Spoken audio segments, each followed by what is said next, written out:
এই 2024 সালে কোরবানি উপলক্ষে যে আপনার যে ধামাকা অফার ছিল অ্যাটলিস্ট হলো সবচেয়ে বেশি দামে বিক্রি হয়েছে একটা ষাঁড় গরু ব্রাহ্মা। তো আমরা টোটাল বিষয়টা একটু জানতে চাই যে আপনার খামারই একমাত্র বাংলাদেশে সবচেয়ে বিগ দামে মানে বিক্রি হয়েছে। যদি টোটাল বিষয়টা যদি আমাদেরকে এক মিনিট একটু বলতেন যে আমরা তো এই বছর না, গত 5-7 বছরের রেকর্ড যদি দেখেন, গত 5-7 বছর ধরে বাংলাদেশে সবচেয়ে বড় যে গরুটা বিক্রি হয়, সবচেয়ে বেশি দামে যে গরুটা বিক্রি হয় সেটা আমাদের খামার থেকেই বিক্রি হয়। এটা তো গত 5-7 বছর ধরেই চলতেছে, শুধু এই বছর না। তো এই বছর আমাদের যে আমরা প্রাণী সম্পদ প্রদর্শনী মেলাতে একটা V8 রেঞ্চের আমেরিকান ব্রাহ্মা জাতের গরু আমরা 1 কোটি টাকা দাম চেয়েছিলাম, সেটা বিক্রি হয়ে গেছে। তো আসলে অনেকে মনে করছিল 1 কোটি টাকা দামের গরু কি বাংলাদেশে চাহিদা আছে কিনা কিংবা বিক্রি আদৌ হবে কিনা, কিন্তু মাশাল্লাহ আমরা কনফিডেন্ট ছিলাম যে চাহিদা আছে এবং ইনশাল্লাহ বিক্রি হবে। তো মাশাল্লাহ বিক্রি হয়ে গেছে। 1 কোটি টাকার দামে 1 কোটি টাকায় চেয়েছেন, 1 কোটি টাকায় বিক্রি হয়েছে? না, আমরা 1 কোটি টাকা চেয়েছি, 1 কোটি টাকায় বিক্রি হয় নাই। ওইটা আমরা আসলে 3টা গরু একসাথে বিক্রি করছি। তো আমরা যদি 3টা গরুর দাম আলাদা আলাদা করে হিসাব করি তাহলে বলা যায় যে ওইটা 90 লক্ষ টাকা বিক্রি হয়েছে। 90 লক্ষ টাকা? জি। আচ্ছা, আমরা একটা বিষয় জানতে চাচ্ছি যে 12 লক্ষ টাকায় যে ছাগলটা বিক্রি হয়েছে, পাশাপাশি আরও 2টি উট বিক্রি হয়েছে, একটা মহিষ বিক্রি হয়েছে 12 লক্ষ টাকায়। আমাদের মেলাতেই 2টা উট বিক্রি হয়েছে হচ্ছে 50 লক্ষ টাকায়। আমাদের এই জায়গায় একটা উট বিক্রি হয়েছে 24.5 লক্ষ টাকায়। তারপরে হচ্ছে আমাদের মহিষ বিক্রি হয়েছে অনেক কিছু।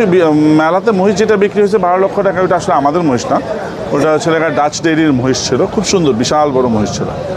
কিন্তু সাদেকে কিন্তু দেখছি যে অন্যান্য খামারের তুলনায় সবচেয়ে বিগ দামেই বিক্রিটা হচ্ছে। অনেকে দেখলাম যে হাটে গিয়ে অনেক বড় বড় গরুগুলা বিক্রি করতে গিয়ে তারা অনেক কান্না করছে, গরু বিক্রি করতে পারছে না, সে চাঁদ রাতে গিয়ে তারা গরুগুলো পানির দামে বিক্রি করে দিচ্ছে। কিন্তু আপনার খামারে এসে যে কোনো গরু যে কোনো পণ্য বিক্রিটা হচ্ছে, যেটা আমরা দেখতে পাচ্ছি যে কৃষি পণ্যগুলো, সেটা হলো একটা ভালো দামে ভালো রেটে বিক্রি হচ্ছে। এর গুণগত কারণটা কি? আসলে আপনি যেটা বললেন সেটা পুরোপুরি সঠিক না।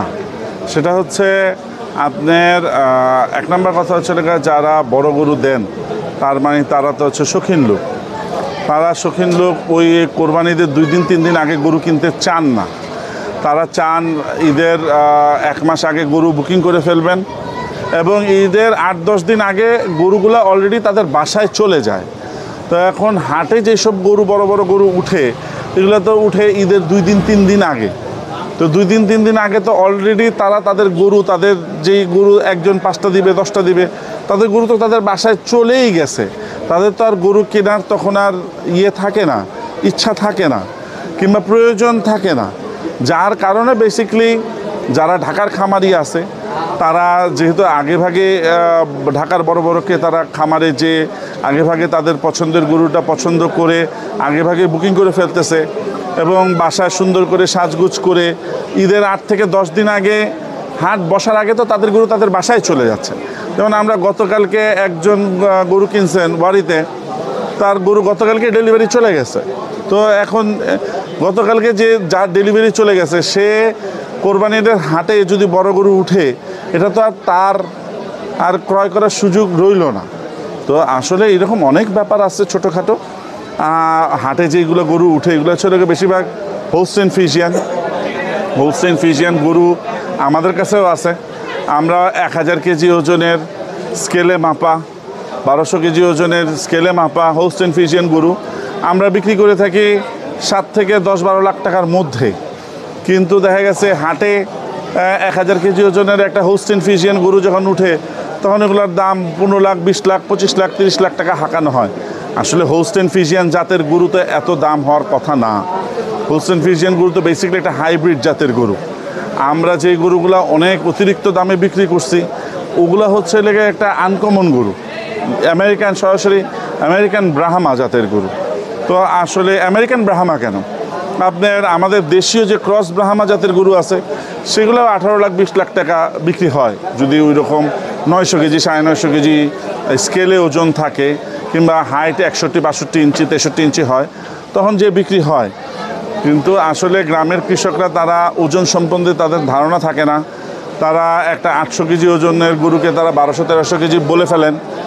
আবার 1200-1300 কেজি বলে ওগুলার আবার উল্টাপাল্টা দাম হাঁকান, তখন কাস্টমাররা ডিমোরালাইজড হয়ে যায়। এবং সবচেয়ে বড় কথা হচ্ছে যারা শৌখিন কাস্টমার তারা ওই ঈদের হাট পর্যন্ত অপেক্ষা করেন না, তারা আগেই গরু কিনে ফেলেন, এর জন্য ওই বড় গরুগুলো অবিকৃত থেকে যায়। আচ্ছা, আমরা কিছুক্ষণ আগে দেখলাম দুটি ষাঁড় গরু বড় কালো, এই দুটি গরু আসলে কোন জাতের বিক্রি হয়ে গেছে আমাদের সামনে? একটা বিক্রি হয়েছে। একটা বিক্রি হয়েছে। কত টাকায় দামে বিক্রি হয়েছে? কোন ব্যক্তি নিয়েছেন, কোথায় নিয়েছেন এটা?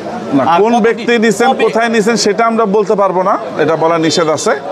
কিন্তু ওইটা গরু ছিল আপনাদের সামনে, ওজন দিছি 1040 কেজি ওজন ছিল। ওই গরুটা বিক্রি হয়েছে 8,80,000 টাকা। 8,80,000 8,80,000 টাকা। এখন সমস্যা হচ্ছে এটা ফুল ব্ল্যাক একটা হোস্টেন ফ্রিজিয়ান জাতের একটা গরু ছিল, হাইট প্রায় 66 ইঞ্চি হাইট ছিল। তো এটা আগামী রবিবারে ডেলিভারি চলে যাবে। কারণ আগামী রবিবারে যে ডেলিভারি যাবে, ওই ভদ্রলোক যে গরু কিনবে রবিবারে ওনার বাসায় নিয়ে যেতে চায়, রবিবারের মধ্যে কি হাটে কোনো বড় গরু আসবে? তাহলে ওই লোক বড় গরু হাটেতে কিভাবে কিনবে? ওনার কি সুযোগ আছে হাটের থেকে বড় গরু কেনার? তাহলে আমার কথা হচ্ছে এই জায়গায় শুধু যে বড় গরু খামার থেকে বিক্রি হয়, হাটের থেকে বিক্রি নেওয়ার বিভিন্ন কারণ আছে। এর মধ্যে একটা সবচেয়ে বড় কারণ হচ্ছে বড় গরু কেনে কারা? শৌখিন কাস্টমাররা। শৌখিন কাস্টমাররা ঈদের 2 দিন আগে 1 দিন আগে গরু কিনতে চায় না, তারা চায় ঈদের 1 মাস আগে গরু বুকিং করবে, ঈদের 5-7 দিন 10 দিন আগে তাদের বাসায় গরু চলে যাবে। যদি রবিবারে ওই ভদ্রলোকের বাসায় গরু চলে যায়, তার মানে কি ঈদের 8 দিন আগে চলে গেল, তাহলে সে তার তো যা দরকার সেটা তার হয়ে গেল, সে তার হাটের থেকে যাচাই বাছাই করার, দেখার, নেওয়ার কোনো সুযোগ নাই। একটা বিষয় হচ্ছে ভাই, হাটের আগেই কিন্তু সবাই মোটামুটি একটা প্রচার করে, তখন তো সবাই ভিডিও দেখে, কিন্তু এই প্রান্তিক পর্যায় থেকে আনেন তারা, এটার কারণটাই কি? আপনাদের তো বড় বড় খামার, আপনারা যে আমাদেরও তো খামারের অনেক প্রচার হয়, কিন্তু প্রচার দেখে তো কেউ ফোনে ফোনে গরু কেনে না।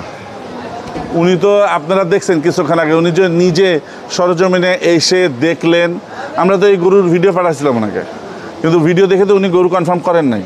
উনি নিজে আসছে, উনি দেখছে ওজনটা ঠিক আছে কিনা সেটা যাচাই করছে, আমরা যে হাইটটা বলছি সেটা দেখছে, যাচাই করছে, গরুতে কোনো খুঁত আছে কিনা সেটা দেখছে, যাচাই বাছাই করে নিছে। এখন যারা শৌখিন কাস্টমার তারা এখন এক গরু আছে বরিশাল, এক গরু আছে পটুয়াখালী, এক গরু আছে কক্সবাজার, এক গরু আছে সিলেট, ওনাদের তো আসলে এত সময় নাই এইসব 10 জায়গায় ঘুরে ঘুরে 10টা গরু দেখা। এখন আমাদের কাছে আসলে একই সাইজের ওনারা 20টা-30টা গরু পেয়ে যাচ্ছে, 20টা-30টা থেকে বেছে একটা নিয়ে নিচ্ছে। তো এখন ওই জায়গায় 10টা গরু দেখে একটা নিতে গেলে তো ওনার 10 দিন লেগে যাবে। তো এখন মানুষের সময়ও তো দাম আছে। এখানে কি খাবার দাবার বা অন্য কোনো পার্থক্য আছে কি না? খাবার দাবার অন্য অনেক কিছুরই পার্থক্য আছে। সেটা হচ্ছে এই জায়গায় আমরা আমাদের গরুগুলাকে স্পেশালি আমরা প্রচুর পরিমাণে কাঁচা ঘাস দিয়ে থাকি। যেমন আমরা প্রত্যেক দিন আমরা গরুকে 3 বেলা খাবার দিই, যার মধ্যে আমরা 2 বেলা একটা গরুকে মিনিমাম 15 থেকে 20 কেজি সবুজ ঘাস দিই। আমরা সবুজ ঘাস দিই বলতে আমরা যেটা বুঝাই, আমরা ভুট্টা গাছ আছে, যেটা ভুট্টা মিল্কিং স্টেজে যখন থাকে 80-85 দিন বয়স হয় ভুট্টা গাছের, তখন ওই গাছগুলোকে আমরা ক্র্যাশ করে ভুট্টা সহ আমরা ওই ঘাসটা গরুকে দিই। এটা আমরা দিনে 2 বেলা দিই, প্রায় একটা গরুকে প্রতিদিন 30 কেজির মতন দিই। আর আমরা দানাদের দিই দুপুরবেলা একটা গরুকে আনুমানিক 5 থেকে 6 কেজি। তো যেহেতু আমরা বেশি ঘাস খাওয়াই, এর জন্য আমাদের মাংসটা অনেক টেস্টি হয়, আর হচ্ছে লেগে চর্বি অনেক কম হয়, যার কারণে যারা আমাদের কাছ থেকে একবার গরু নেয় তারা বারবার আমাদের কাছে গরু নিতে চায়। আমরা যতটুকু জানি আপনার এখান থেকে 1 কোটি টাকা দামের গরু বিক্রি হয়েছে, উট বিক্রি হয়েছে 3টি, এবং মহিষ বিক্রি হয়েছে চমক লাগানোর 1টি, এবং পাশাপাশি যে ছাগলটি বিক্রি হয়েছে, এই ধরনের আরও চমক দেখার মতন কিছু রয়েছে কিনা 2024 সালে? হ্যাঁ, চমক থাকবেই, চমক আসতেই থাকবে, চমক যাইতেই থাকবে। আমরা চমকের কথা এখন বলে দিলে তো চমক থাকলো না। তো আপনারা চোখ রাখেন, ফলো করেন, দেখতে পারবেন ইনশাআল্লাহ। তার মানে সাদেক এগ্রোতে এখনো 1 কোটি টাকা দামের এর চেয়ে ভালো ভালো অনেক গরু রয়েছে এখানে। হ্যাঁ, চমক আসতেই থাকবে, যেতেই থাকবে, চমক শেষ হবে না। চমক 2024-এর ঈদ গেলে 2025-এর চমক শুরু হয়ে যাবে ইনশাআল্লাহ, কোনো সমস্যা নেই। ধন্যবাদ। আমি একটু